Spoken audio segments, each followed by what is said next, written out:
마태복음 21장 28절부터 43절입니다. 28절부터 제가 읽겠습니다. 그러나 너희 생각에는 어떠하냐? 어떤 사람에게 두 아들이 있는데 맏아들에게 가서 이르되 오늘 포도원에 가서 일하라 하니 대답하여 이르되 아버지 가겠나이다 하더니 가지 아니하고 둘째 아들에게 가서 또 그와 같이 말하니 대답하여 이르되 실소이다 하였다가 그 후에 뉘우치고 갔으니 그 둘 중에 누가 아버지의 뜻대로 하였느냐? 이르되 둘째 아들이니이다. 예수께서 그들에게 이르시되 내가 진실로 너희에게 이르노니 세리들과 창녀들이 너희보다 먼저 하나님의 나라에 들어가리라. 요한이 의의 도로 너희에게 왔거늘 너희는 그를 믿지 아니하였으되 세리와 창녀는 믿었으며 너희는 이것을 보고도 끝내 뉘우쳐 믿지 아니하였도다. 다른 한 비유를 들으라. 한 집주인이 포도원을 만들어 산 울타리로 두르고 거기에 즙자는 틀을 만들고 망대를 짓고 농부들에게 새로 주고 타국에 갔더니 열매 거둘 때가 가까움에 그 열매를 받으려고 자기 종들을 농부들에게 보내니 농부들이 종들을 잡아 하나는 심히 때리고 하나는 죽이고 하나는 돌로 쳤거늘 다시 다른 종들을 처음보다 많이 보내니 그들에게도 그렇게 하였는지라. 후에 자기 아들을 보내며 이르되 그들이 내 아들은 존대하리라 하였더니 농부들이 그 아들을 보고 서로 말하되 이는 상속자니 자 죽이고 그의 유산을 차지하자 하고 이에 잡아 포도원 밖에 내쫓아 죽였느니라. 그러면 포도원 주인이 올 때에 그 농부들을 어떻게 하겠느냐? 그들이 말하되 그 악한 자들을 진멸하고 포도원은 제때에 열매를 바칠 만한 다른 농부들에게 새로 줄지니이다. 예수께서 이르시되 너희가 성경의 건축자들이 버린 돌이 모퉁이의 머릿돌이 되었나니 이것은 주로 말미암아 된 것이요 우리 눈에 기이하도다 함을 읽어본 일이 없느냐? 그러므로 내가 너희에게 이르노니 하나님의 나라를 너희는 빼앗기고 그 나라의 열매 맺는 백성이 받으리라. 아멘. 네, 오늘 본문 말씀 열매 맺는 하나님 나라의 백성, 열매 맺는 하나님 나라의 백성이라는 제목으로 함께 말씀 상고해 보고자 합니다. 네, 금주 새벽 예배 시간 동안 우리는 하나님 나라에 대해서 상고하였습니다. 오늘 마지막으로 이 시간에는 오늘 본문을 통해서 과연 그 나라에 사는 백성들의 모습이 어떠한지를 살펴보고자 합니다. 그간 살펴본 이 하나님의 나라는 실로 이 세상 안에서는 우리가 전혀 경험할 수 없는 것이었습니다. 모든 사람들이 이 세상에 살면서 세상 사람들이 가장 많이 하는 말이 무엇인가 하면 인생이 결국 허무하다, 인생이 뭐 없다, 쓸쓸하다, 외롭다, 참 고통이 끝이 없다. 이 세상에 살면서 깨닫는 것들이 결국은 허망함 뿐이라서 이런 모든 사람들의 삶은 공통적으로 오직 단 하나의 모습으로 나타납니다. 바로 허망함과 외로움, 채워지지 않는 이 자신의 욕망을 무언가로 가득 채워보려는 것, 죽으면 끝인 것을 알면서도 한 번쯤은 이 자신의 끝없는 욕망을 한번 무언가로 꽉 채워보려는 것, 이것이 모든 타락한 우리 인간들의 공통적인 삶의 모습입니다. 그러나 이 세상은 우리를 가득 메울 어떤 것도 제공하지 못합니다. 술, 마약, 쾌락, 심지어는 고통으로도 사람들은 그것을 채워보려고 하지만 결코 만족하지 못합니다. 그러나 하나님의 나라에서 비로소 인간은 한 번도 경험해보지 못한 풍성함을 비로소 경험해 보게 됩니다. 내 육체뿐만 아니라 나의 영혼마저 꽉 그 채우는 그 풍만함을 우리는 그 나라에서 경험합니다. 참으로 하나님의 나라에는 이 세상이 줄 수 없는 것들, 곧 가치 있고 영원하여서 그 앞에서 인간이 너무 작아 보일 정도로 그 끝없이 무언가를 욕망하는 그 인간의 마음이 한없이 작아 보일 정도로 풍성한 것들로 하나님의 나라가 가득하기 때문입니다. 따라서 하나님의 나라, 그의 은혜로 통치하시는 나라, 더욱 커져가는 그의 나라 안에서 성도는 그 나라의 백성에 걸맞는 자로 변화하게 됩니다. 영과 육이 모두 풍성하여져서 새로운 사람으로 변하게 됩니다. 바울은 이를 일컬어 옛 사람이 죽고 새 사람이 되었다고 말합니다. 분명 그 사람은, 변화된 새 사람은 이 세상과는 구별된 존재로 나타날 수밖에 없습니다. 그에게는 이 세상에서는 전혀 찾을 수 없는 사랑이 나타납니다. 그 사람에게는 이 세상에 줄 수 없는 평안이 가득합니다. 그리고 그 사람에게는 이 세상이 전혀 갖지 못한 은혜라는 것이 충만합니다. 무엇보다 그 사람에게는 이 세상이 자기들의 손으로 스스로 배척한 예수 그리스도가 발견됩니다. 하나님의 나라의 백성은 그 존재만으로 행복함이 묻어납니다. 그에게는 여유가 있습니다. 능력이 있고 지혜도 있어서 자신에게 무언가 남는 것들이 있습니다. 전혀 완벽할 수 없지만 그럼에도 그에게는 이 세상에서 능히 찾아볼 수 없는 것들이 가득하고 그것들이 차고 넘쳐서 다른 사람에게까지 흘러보내게 합니다. 그러므로 우리가 하나님의 나라의 백성이라면, 하나님께서 심기셔서 자라게 하신 씨앗이라면 그는 분명 위와 같은, 앞에서와 같은 합당한 열매, 온유함, 사랑, 화평, 자비, 또 충성과 같은 이 세상에서 볼 수 없는 그런 열매를 맺는 것입니다. 이것은 그가 스스로 열매를 맺는다기보다 하나님께서 심으시고 하나님께서 열매 맺게 하시기 때문에 자연스럽게 그 열매를 맺습니다. 특별히 오늘 본문 43절에서 예수님은 말씀하시기를 하나님의 나라를 너희는 빼앗기고 그 나라의 열매 맺는 백성이, 그 나라의 열매 맺는 백성이 받으리라고 말씀하십니다. 그 열매 맺는 백성이야말로 하나님 나라를 온전히 소유하는 것입니다. 그렇다면 예수님은 어떤 자들을 두고 그 나라의 열매 맺는 백성, 곧 하나님 나라의 백성이라고 말씀하십니까? 누구에게 그 씨를 심기셔서 어떤 열매를 맺게 하십니까? 오늘 본문 말씀은 우리 예수님께서 이 예루살렘 성에 드디어 입성하신 후에 대제사장들과 바리새인들에게 하신 말씀입니다. 예수님께서는 그들에게 비유로 말씀하시는데 그 내용은 결론적으로 대제사장들과 바리새인들은 정녕 하나님 나라에 들어가지 못할 것이다 라는 말씀이었습니다. 그리고 동시에 그들은 하나님의 나라를 그들은 빼앗기겠지만 다른 자, 곧 열매 맺는 백성이 그 나라를 받을 것이다 라고 말씀하십니다. 과연 그 사람들이 어떤 사람들일까요? 본문 28절부터 32절까지 말씀은, 28절에서부터 32절까지의 말씀은 두 아들에 대한 비유의 말씀입니다. 어떤 사람에게 두 아들이 있는데 하루는 아버지가 두 아들에게 모두 포도원에 가서 일하라고 합니다.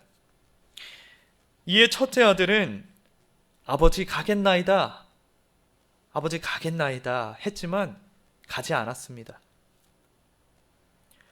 그러나 둘째 아들은 실수이다 하였다가 그 후에 뉘우치고 포도원에 들어갔다고 합니다. 여러분, 그런 누가 아버지의 뜻대로 한 사람이라고 성경은 말합니까? 둘째 아들이라고 말합니다. 왜 둘째 아들이 아버지의 뜻대로 한 사람입니까? 여기서 아버지의 뜻대로 하였다, 아버지의 뜻대로라는 말은 아버지께서 원하시는 대로라는 말과 동일한 말입니다. 아버지께서 원하시는 것은 이 포도원에 들어가서 일하는 것, 다시 말해 자신의 말에 순종하는 것입니다. 바로 순종이 아버지께서 원하시는 것입니다. 첫째 아들은 누구보다 아버지의 말씀에 합당한 대답을 내놓습니다. 그러나 그는 아버지의 원하는 대로 결코 순종하지는 않았습니다. 반면에 둘째 아들은 아버지의 뜻을 거역하고자 하였지만 후에 뉘우쳐서 그 원하심을 순종합니다. 여러분, 하나님 앞에서 대제사장들과 바리새인들의 모습이 어떠했습니까? 바로 이 첫째 아들과 같습니다. 그들은 하나님의 원하심이 무엇인지 알았고 그대로 순종할 것이라 대답하는 듯이 보입니다. 그들은 하나님의 말씀의 원하심이 무엇인지 매일매일 성경을 연구하는 자들이었고 다른 사람 보기에도 그 말씀대로 하나님의 아버지의 원하심대로 순종하는 듯한 사람들이었습니다. 누가 보아도 그들은 하나님 나라 안에 있는 자들이었고 그 누구도 그들을 두고 하나님 나라를 믿지 않는다고 말할 수가 없었습니다. 온갖 그들의 행실이 마치 포도원에 들어가는 삶으로 보였기 때문이고 아마 그들 자신들이 하나님 나라 안에 있다고 스스로 굳게 확신하였을 것입니다.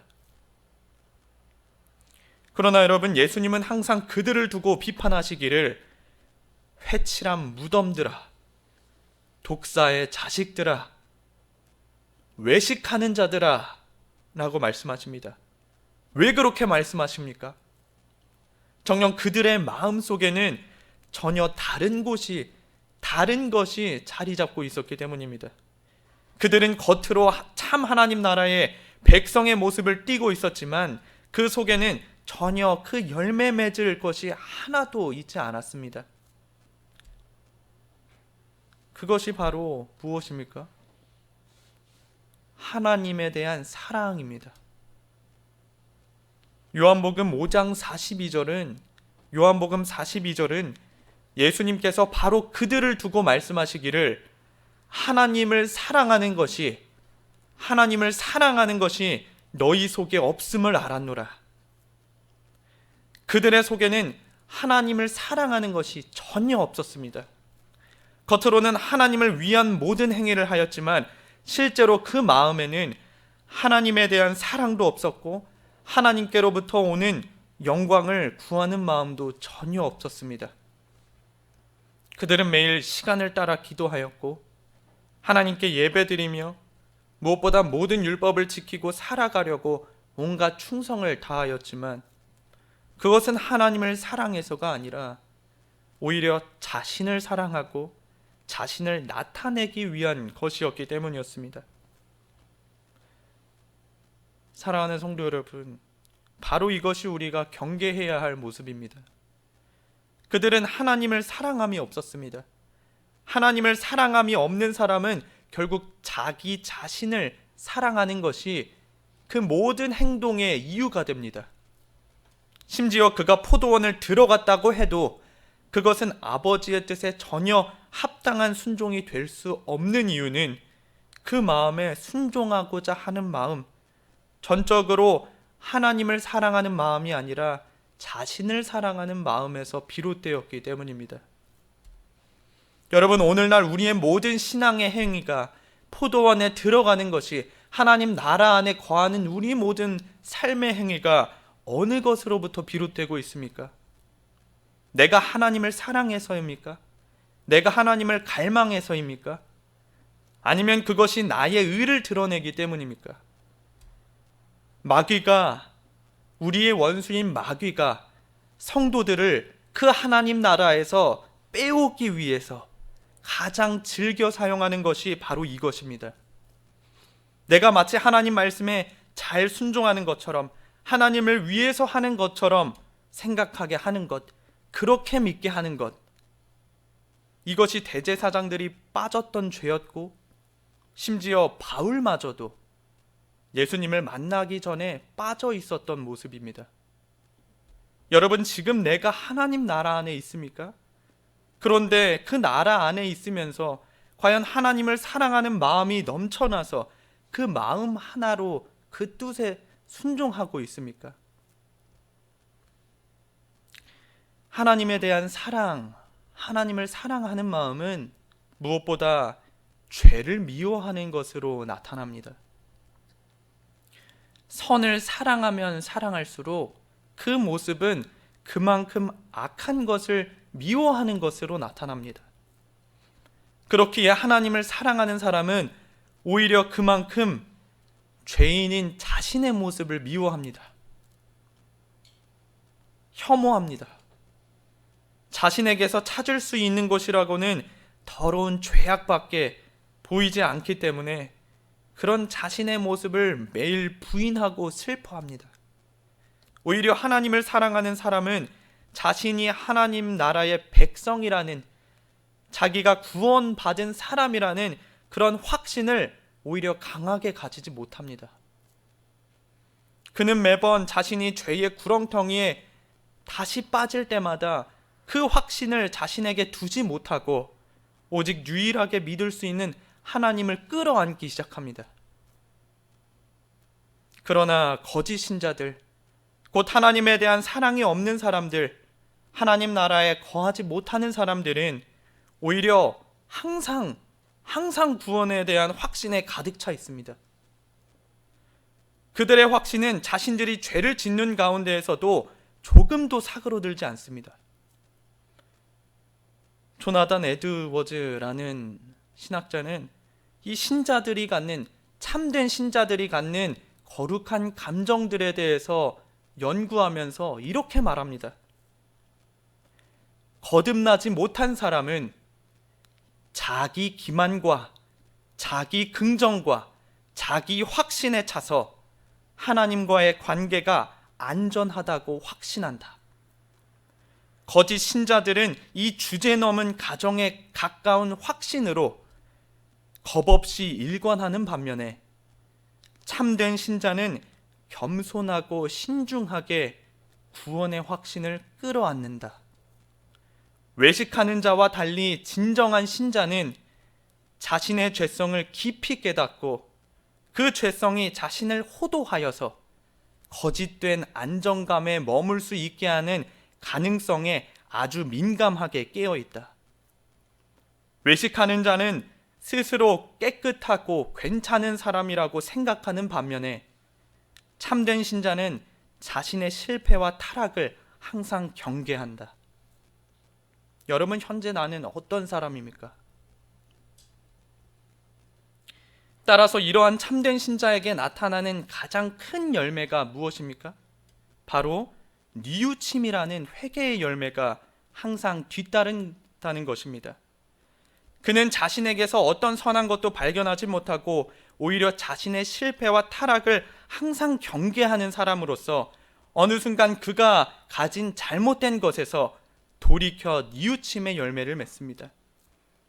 그러므로 아버지의 원하시는 뜻대로 그 아버지를 사랑하는 마음으로부터 자신의 행위를 뉘우치고 순종한 둘째 아들이야말로 하나님의 나라에 들어간 사람이요, 세례 요한의 복음의 말씀을 듣고 처음에는 순종하지 않았지만 곧 뉘우쳐 예수님께로 온 이 세리와 창녀들이 하나님의 나라에 들어간다고 오늘 본문은 증거하는 것입니다. 천국이 가까이 왔으니 회개하고 복음을 믿으라. 회개함, 이 뉘우침이야말로, 그 뉘우침의 열매야말로 하나님 나라의 백성이 가장 고귀하게 맺는 열매인 것입니다. 사랑하는 성도 여러분, 참으로 우리에게 나 자신 스스로를 매일 경계하는 회개의 열매, 이 뉘우침의 열매가 있습니까? 이것이 없다면 내가 여전히 지금도 나 자신에 만족하고 의기양양한 채 있다면 조심하십시오. 예수님은 바로 그것을 두고 하나님 나라 안에 거하고 있는 백성인지 아니면 실은 그 나라의 대적자인지를 구별하십니다. 이어지는 33절과 33절로부터 43절의 이 포도원 농부 비유는 아무리 하나님 나라 안에서 일하는 일꾼의 모습을 하고 있더라도 그들에게 앞에서 증거한 것과 같은 이 회개함의 열매가 없다면 정녕 그들은 그 나라를 무너뜨리는 악한 자, 곧 하나님의 백성의 탈을 쓴 마귀의 종노릇을 한다는 것을 우리에게 알려줍니다.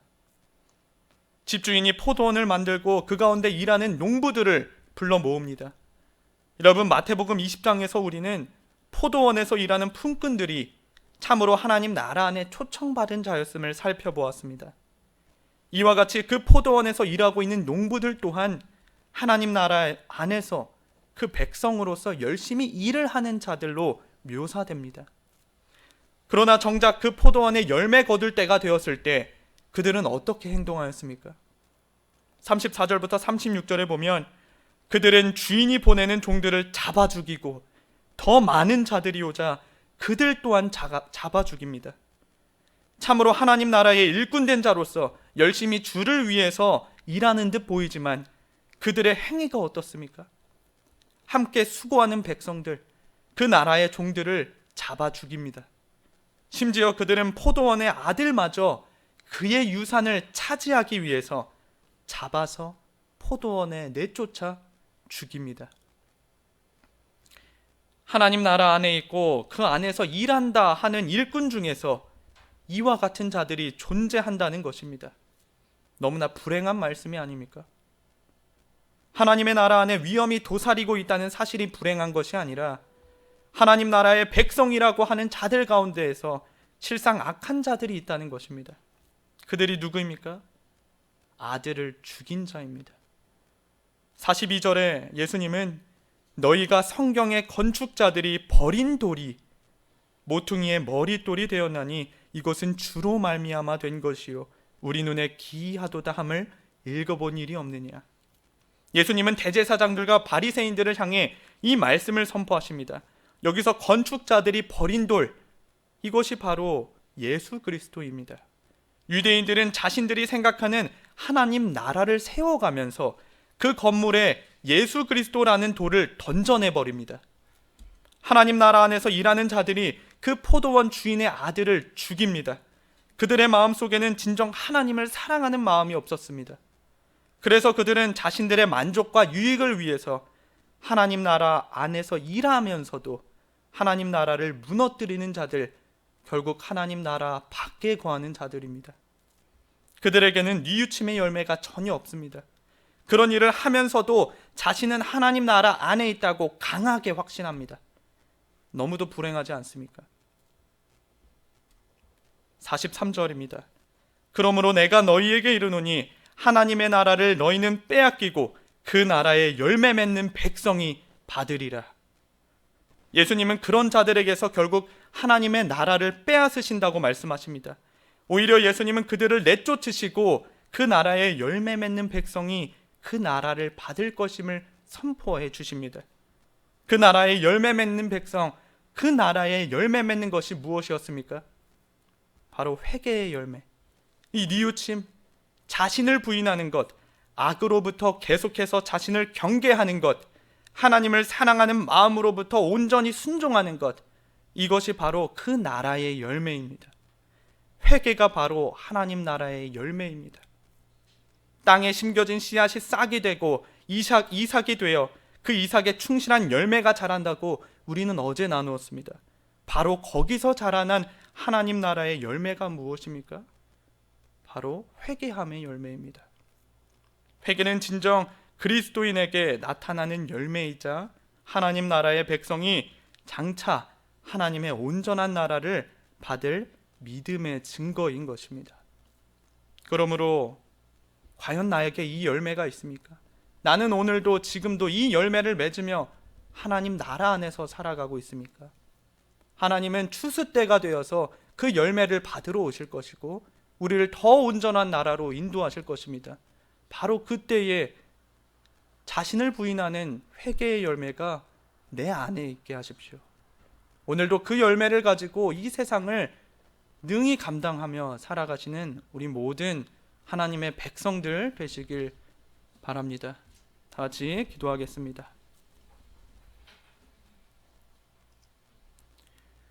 참으로 나의 왕이신 하나님, 아버지, 우리 가운데 하나님을 사랑하는 마음이 없습니다. 아버지, 우리 가운데 나 자신을 내려놓는 부인함이 없습니다.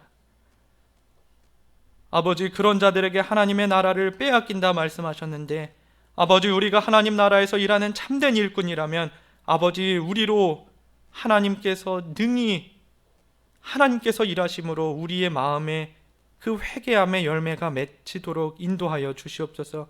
우리로 계속해서 자신을 부인하게 하시고 죄를 미워하게 하셔서 하나님께서 원하시는 온전한 순종에 이르게 하여 주시기를 바랍니다. 아버지, 오늘도 그 열매를 맺으며 살아가는 우리 모든 하나님의 백성들 될 수 있도록 인도하여 주시옵고 우리 주 예수 그리스도 이름으로 기도드리옵나이다. 아멘.